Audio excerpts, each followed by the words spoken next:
Selamat siang teman-teman Otomotif TV, apa kabarnya? Semoga semua dalam kondisi sehat dan bahagia selalu ya, amin.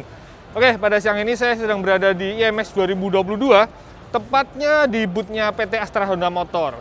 Nah, yang mau saya review kali ini adalah ini nih, Honda CBR 1000 RRR SP Fireblade seri 30 tahun.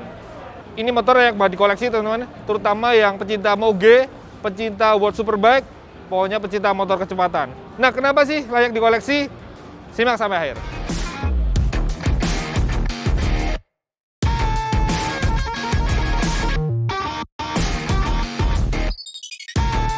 Oke teman-teman, kenapa sih layak dikoleksi? Yang utama tentu saja ini adalah seri khusus Special Edition. Jadi dibikin untuk memperingati 30 tahun Fireblade.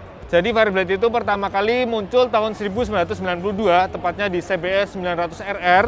Nah, 30 tahun kemudian maka muncullah seri ini. Nah, selain itu, ini juga dibikin limit edition, teman-teman. Jadi ini terbatas untuk seluruh dunia, jumlahnya hanya sekian ratus unit ya.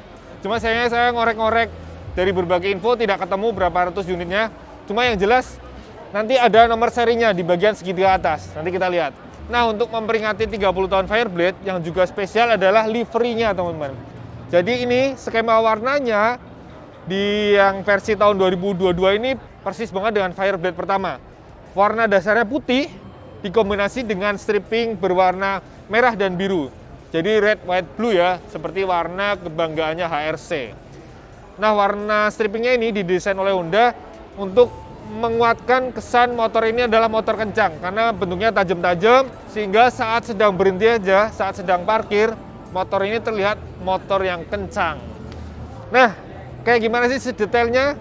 Kita detailin aja, lihat skema warnanya dan bagian-bagian motornya serta fitur-fiturnya. Yuk kita lihat langsung dari depan.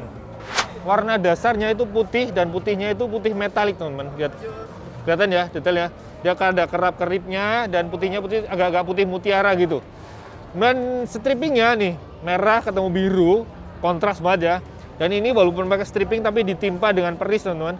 Ini detailingnya emang gokil ya, standar Jepang, apalagi standar big bag yang harganya emang mahal. Beda lah dengan motor-motor lokal. Lalu di atasnya lampu terdapat emblem ini nih, Triple R SP, ya, RRR SP. Nah di sini lampu utamanya, teman-teman. Di dalamnya ada lampu LED-nya ya, kelihatan ya. Ini lampu dekat, ini lampu jauh. Sorotnya tajam banget. Dan di tengahnya tentu saja ada ram air duct. Ini untuk lewat udara yang masuk ke box filter. Nah, ini di depan biar di kecepatan tinggi performanya meningkat. Oke, lanjut di sebelah kirinya.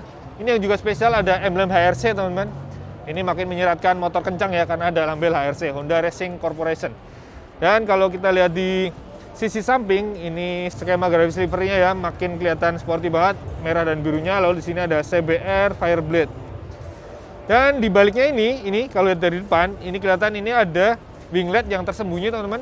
Ada 3 bilah ya. Dan ini diklaim oleh Honda di kecepatan tinggi memberikan downforce sehingga mengurangi gejala wheelie. Oke, kita pindah ke depannya. Spatbornya biru polos, teman-teman, tapi tentu saja tetap metalik ya. Wah, ini catnya asli, finishingnya mantep banget emang. Dan spatbornya tertempel di suspensi depan yang pakai vendornya dari Ohlin.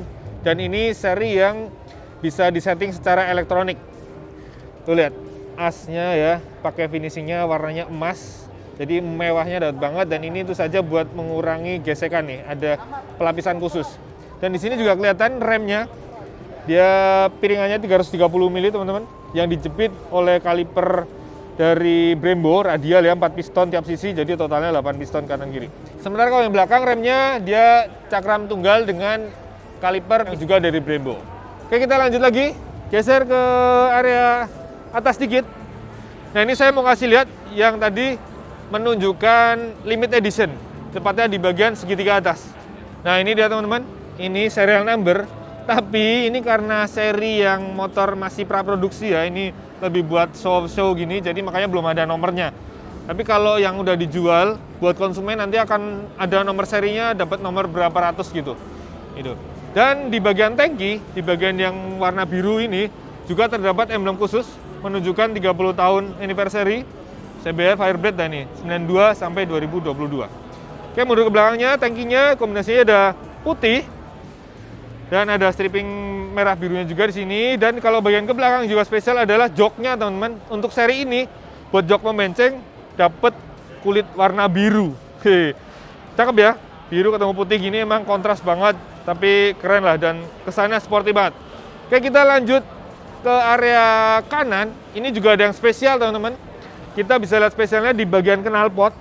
Nih, knalpotnya vendornya dari Akrapovic dan ini juga ada emblem khususnya nih.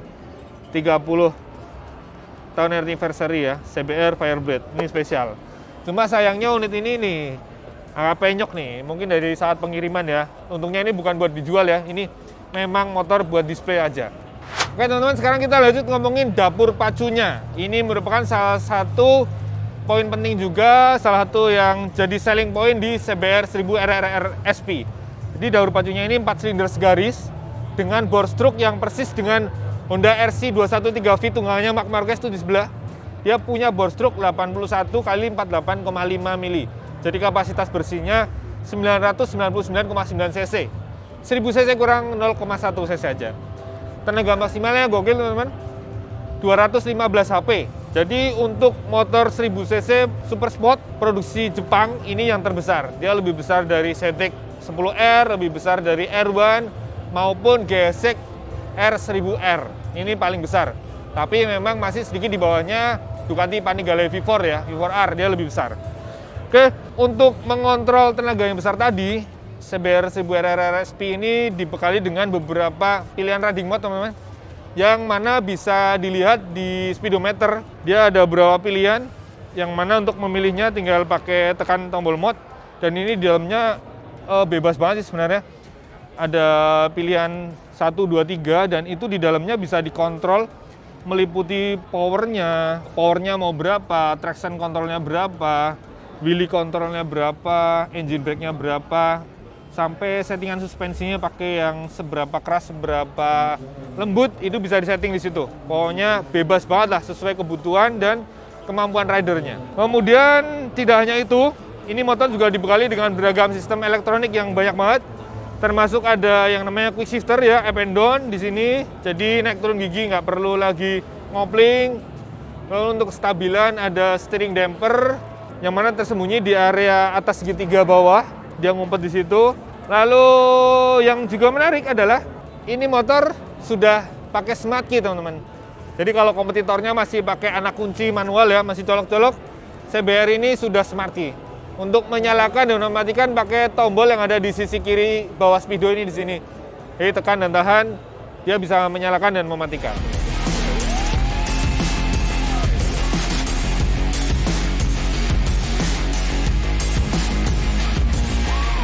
Hal kedua yang juga bisa jadi pertimbangan kenapa motor ini layak dikoleksi adalah karena harganya. Harganya ini wow, 1.058 juta. Gokil ya. Sebagai perbandingan, Kawasaki Ninja ZX 10R itu harganya hanya 520 juta. Jadi ini 2 kali lipatnya ya teman-teman. Jadi tentu saja yang beli CBR ini nggak semua orang bisa. Karena pasti hanya sedikit ya yang mau menyisihkan uang 1 miliar untuk sebuah motor 1000 cc. Tentu saja nantinya bakalan yang punya motor ini sedikit. Makanya kalau koleksi motor yang ini nih, yang punya nggak banyak, jadi eksklusifnya pasti lebih dapat ya. Nggak semua orang bisa punya yang seri ini, apalagi tadi limited edition, jadi diproduksinya terbatas. Untuk Indonesia belum tahu saya bisa dapat berapa unit. Tadi dapat bisikan dari salah satu sales malah katanya hanya 1 unit, tapi ya nggak tahu ya, mungkin kalau yang pesan bisa lebih dari itu bisa jadi didatangkan, tapi saya belum tahu sih kepastiannya. Oke, itu dia teman-teman review kita tentang Honda CBR 1000 RRR SP Fireblade seri 30 tahun. Yang merupakan ini motor seri limited edition, makanya tadi saya bilang layak banget dikoleksi. Terima kasih buat sudah menonton teman-teman. Jangan lupa like, subscribe, comment, share, nyalakan juga tombol loncengnya. Jangan lupa juga mampir ke www.otomotiflihat.com dan mampir juga ke channel kami satu lagi, Motor Second, yang khusus bahas motor bekas berkualitas. Dan jangan lupa follow juga IG kami, Otomotif_TV. Oke, sampai jumpa di video berikutnya. Jangan lupa pakai helm motor ya. Bye.